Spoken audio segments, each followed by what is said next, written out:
Fireside Chat, Reinventing, your organizational structure for building a resilient workforce in the future's hybrid workplace.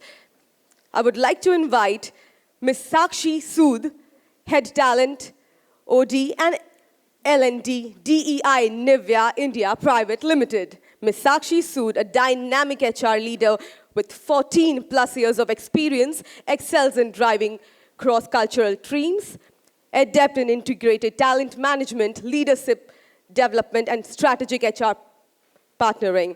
She champions diversity and inclusion, fostering high-performance team for impactful business outcomes. Our fellow panelists are Mr. Dhruv Anand, Associate Director, HR and Talent Development in IT India. Ms. Judith Antao, Head Human Resources, Roleg Logistics. And Dr. Bhanukumar Parmar, HR Head, Senior Vice President, Ultratech Cement.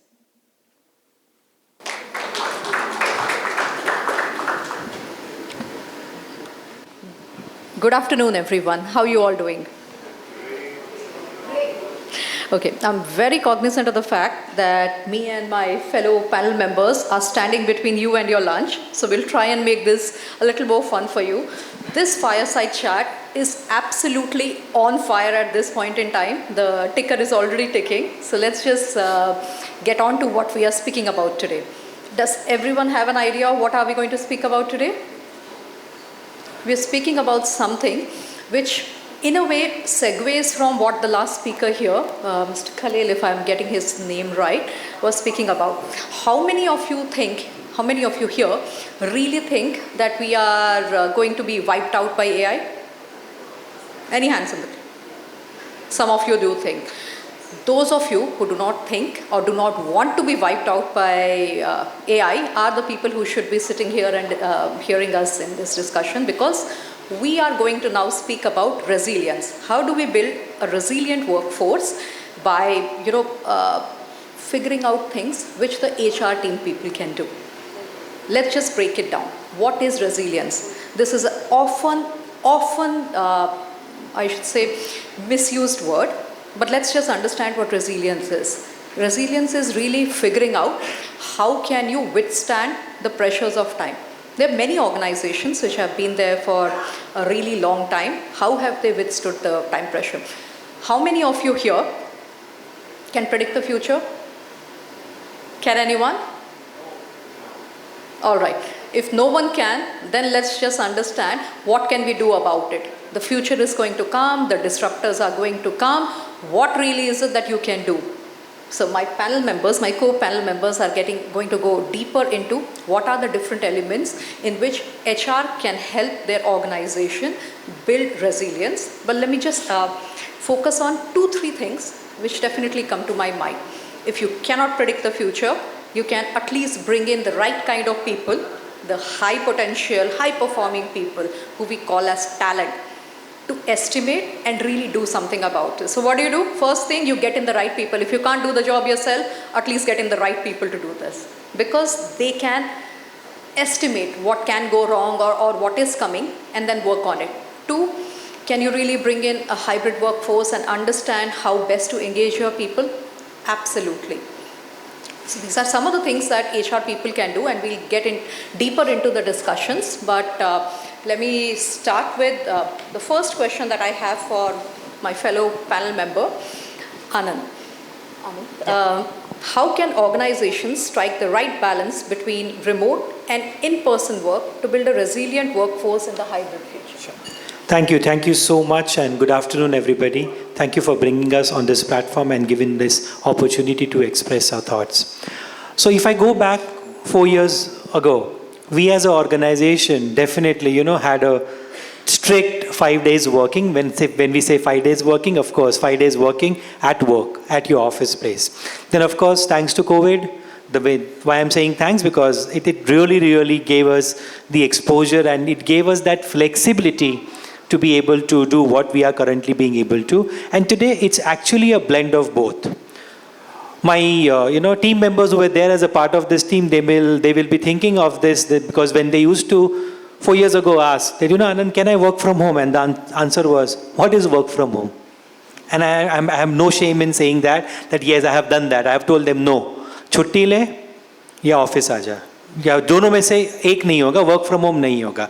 But of course, thanks to what have happened in the last 2.5 years, today we have that balance between both of them, wherein as an organization, definitely when we divide our entire population, it gets divided between 0 to 100%, wherein definitely we have certain set of people, certain set of team members, employees who are working 50-50. When I say 50-50, 2 to 3 times, in a week they come to office, and others, they balance it. At the same time, we have certain segment of people who are completely working from home. And in my case, my office is getting set up. That's why for the next 2 months, I'm working permanently from home. We don't have a physical office shortly. So this is how we try to strike a balance between both of them, because especially from a L&D point of view, when we do this, when we give this flexibility, it really expands your horizon, because we as a L&D profession can bring a lot of value from our learning curve point of view. And of course, with reference to our learning curve, there are many programs, many things which we can pitch in and we can contribute to the entire organization's learning journey. And that's how let's try to strike a balance between work from office to work from home. And of course, we can build this entire ecosystem on the basis of technology as a platform. Because of course, when we talk about, so many multiple channels or options which people get, let's try to strike a balance between both of them, because at the end what matters the most is how much we are able to adapt to it and what is the output which we are getting as a company, as an organization. Thank you. Lovely. Thank you for that, Anand. So this is something which work from home or a hybrid setup, this was unthinkable before COVID. Now what has happened now? It's become the norm. Now we are all, in fact, editing JDs in multiple organizations. This panel that you see here has people from different sectors. I represent FMCG, I have people from IT, I have people from manufacturing, there are logistics, everyone here and their teams are sitting and editing JDs and making them more conducive to remote working. So that's a change which has come in. What has this done? It has built resilience. Is it necessary? It's the norm. It's absolutely necessary, without which no company will be able to function. There are a lot of organizations now which are demanding to work completely from office. Maybe we'll go back to that model, maybe we won't. But what will emerge will be a more resilient way of working. With that, let me segue into the next question for Judith. Judith, in the transition to a hybrid workplace, what strategies can organizations employ to address the potential challenges related to, the in vogue things these days, employee well-being, burnout, mental health? Maybe you could speak about what you've done in your organization. Thank you, Sakshee. Okay, good afternoon, good morning to all of you. Well, it's a heavy topic, well-being, mental well-being, employee well-being. And I'm sure we all are aware what we are talking about and what is the conversation all about. But yes, I would like to keep it simple as to what we are experiencing, me as a CHRO, what I'm experiencing at our organization. So I'm also associated with a German MNC. This is into logistics, as Sakshee has already mentioned. But yes. Now, one thing is for sure, that we have to live with this, the hybrid work culture. We can't avoid. So, though in our organization, most of the managers, because logistics and freight forwarding industry, the team that work, especially the operation teams and the other related teams, we all are used to connecting, seeing them in person in the office. So the minute we encourage this work from home, the first big question mark is, surely ghar pe aaram karte honge. Though we have a tracking system, they all are aware, we can also see employees online, but we still have those doubts. So let's not forget, we are human beings, including me and you, we all doubt. Though we trust our employees, we all doubt on those. So my first thing would be to get into this well-being, employee well-being, especially the mental and the, to also gauge where the productivity comes in. first important is let's begin with trust. Trust, very important. It's not only the word we just say, I trust him or I trust you. It needs to be that trust with the empowerment given. Also, the communication lines. We need to encourage our team to be communicative. Because I still know if an employee or maybe even my team member says something to me, for a minute I would say, I'm the boss. How can she say that? But we need to change this mindset. It needs to be a collaborative approach that we need to look into. So I would say we must focus on trust, communication, open communication with no repercussions that are connected to it. Because at times, I'm sure, and most of them would agree to this, employees would say, agar bolege to kya hoga? No, my job is at stake. There's an ego which comes in. So I think where it comes to mental well-being and employee well-being, these are the few areas where we need to focus and sincerely change we as leaders to encourage all these things. One is communication, trust. Also, the way we have the compliance policy, also get into mental health or well-being, whatever you name it, a policy that can be brought in as an awareness, and we also should make it a mandate, a mandatory policy, because nobody would say I'm mentally sick, and they would be reluctant to even go to an HR and talk about them, even if they are not, comfortable or not stable or they are disturbed. It could be anybody, anything. So I would suggest, very important, we should make these policies a regular, a part of our regular policies, ensure that they are online, there is awareness, and also get into some experts, healthcare or professionals, wherein our employees can reach out to them. Of course, very important word, confidentiality. It should not be a mock that someone is really unwell or mentally upset, having issues, challenges, and that becomes a talk of town. It should not be that. So I would suggest just keep it simple. Following these 3 things, I think we can look better and better how to, ensure that our employees work comfortably by not getting into the, challenges of mental illness at work. Thank you. Thank you, Judith. Thank you for that. I don't know what most of you have felt, but at least when I sit here, I feel this is like peeling an onion. You take out one thing and you understand what resilience is about. We came to know about hybrid workforce and how the hybrid model is helping us build resilience. Add to that another layer, trust and communication, which Judith just added. These are just elemental things which ensure that you build a workforce which is ready to take on for the future. Now, I'm going to leverage the experience of Dr. Parmar, at least 3 decades of experience with you? 4 decades of experience. I'm going. So let me park a very technical question with you then, Mr. Parmar. Please. Dr. Parmar, how can leaders reimagine traditional hierarchies and decision-making processes to empower employees in a more decentralized and agile organizational structure? So, agile organization structure from the traditional hierarchical models. Now, how many of you are ODD experts, organization design and development experts? Because L&D people. How many of you? Raise hand, please. 1 or 2, so I can bluff my way around. So, but when I'm speaking, go and check with the ChatGPT whether it is right or wrong, and you will find it right because I'm going to quote from ChatGPT. No, forget it. I'll quote my experience. It's too much.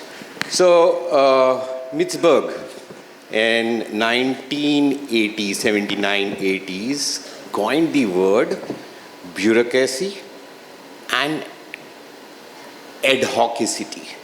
Now, bureaucracy is hierarchical, rule-based organization, process-based organization.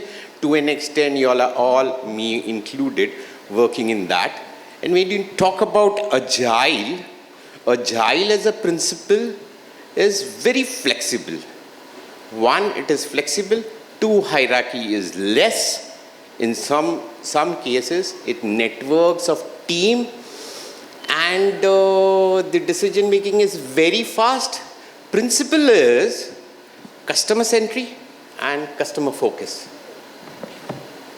This agile as an organization can cater to competition very fast, can take up any technological development transformation that's happening because they are agile. They are not fragile. They are agile and quick in decision making. When it comes to leadership in agile and organization, it's dispersed. It's not like मुझे ही सब कुछ आता है, मैं ही leader हूँ, मैं ही करूँगा. No, it's not like that. So it is quite possible that a kiddo may have a better experience in that, and he can be a leader in that project. So that's the way format of agile organization. It's less hierarchical. Why I'm saying less hierarchical? There are no hierarchies in networks of team in some IT companies. A Scrum team doesn't have that type of hierarchy. But let me quote Simon Sinek in this. He's an anthropologist, and what he says is that human beings are by design hierarchical. They seek advice. They look for someone to tell them, fall in line.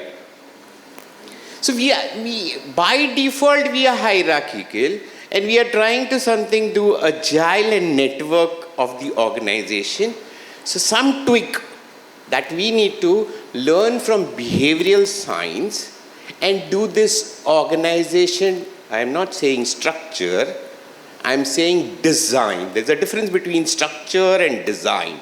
Design is overall, holistic, the way you do it for the entire organization.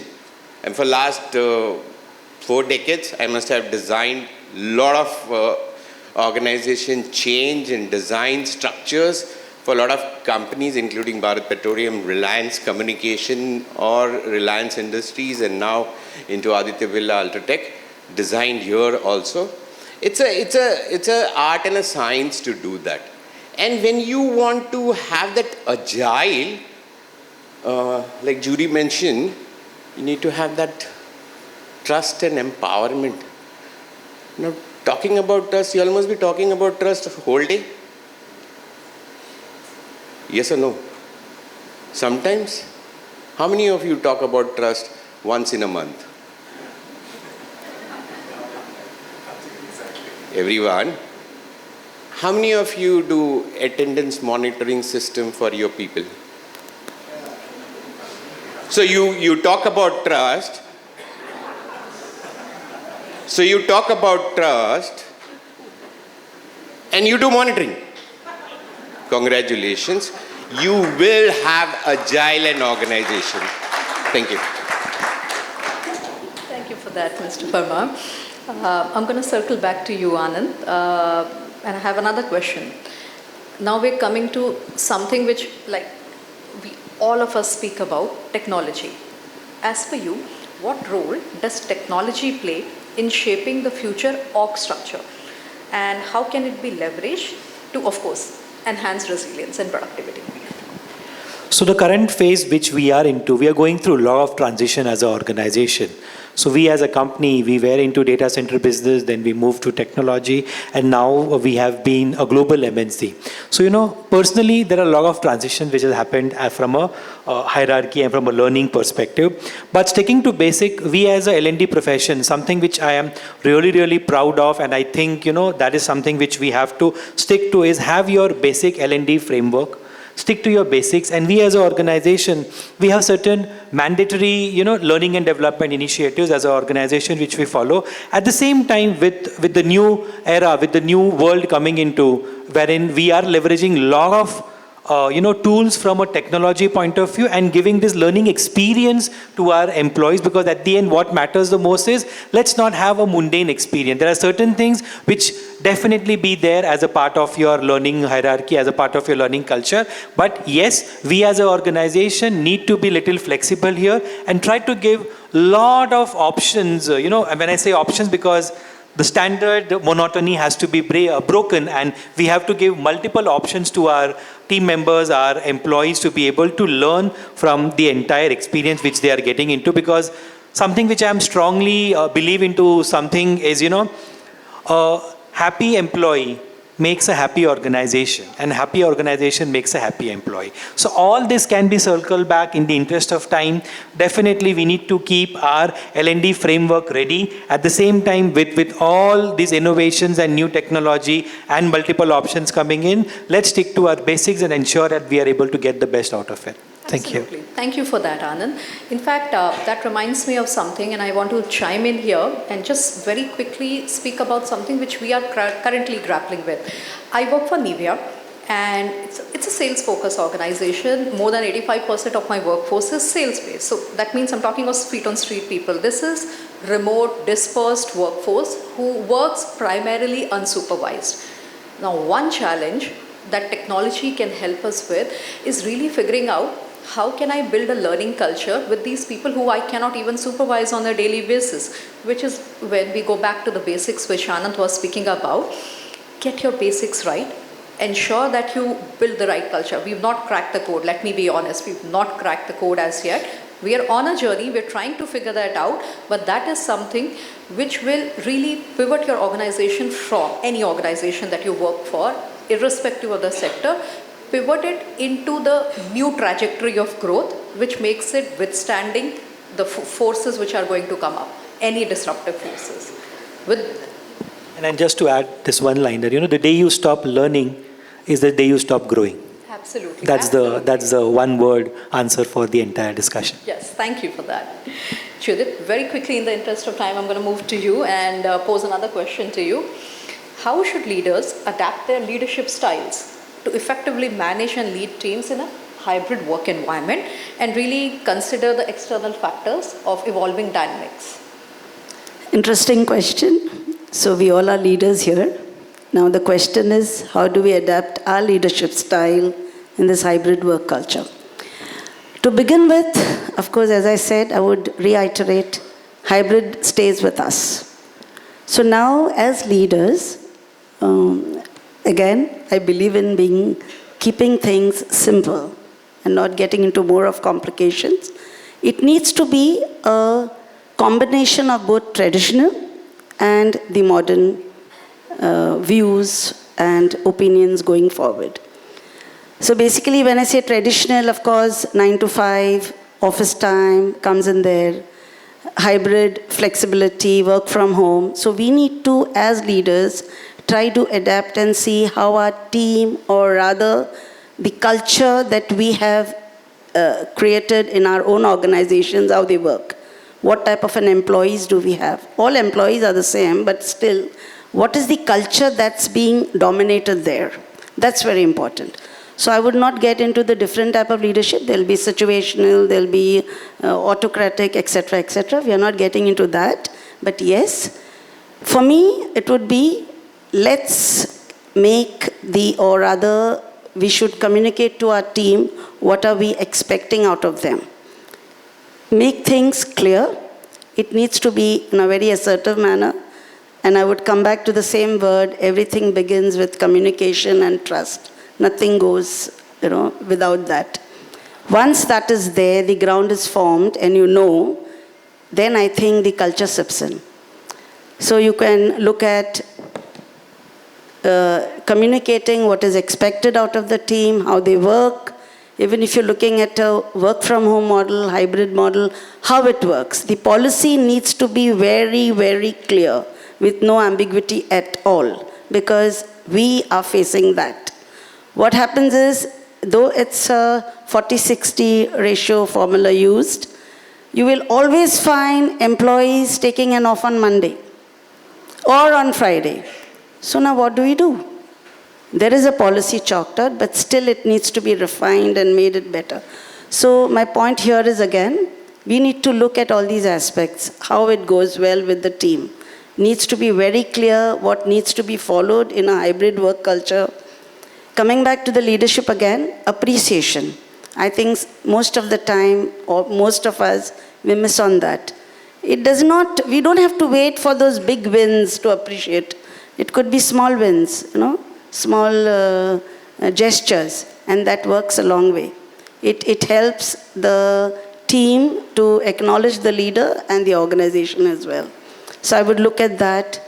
Also, the initial topic would come back again about well-being. We must not forget that work from home and the hybrid work model creates a lot of loneliness. There is, a disconnect. So we need to take care of all those things. We need to give those flexibility to the teams around. It cannot be, 5 o'clock the meeting is on Teams, and what is happening, why is he put the camera off, etc., etc. I think I'm shooting the... but then it goes on and on. But having said that, I think my time is up, is it? No, Sakshee? One more question. Okay, I forgot about my colleague here. Okay. So I could pick up these points here for leadership.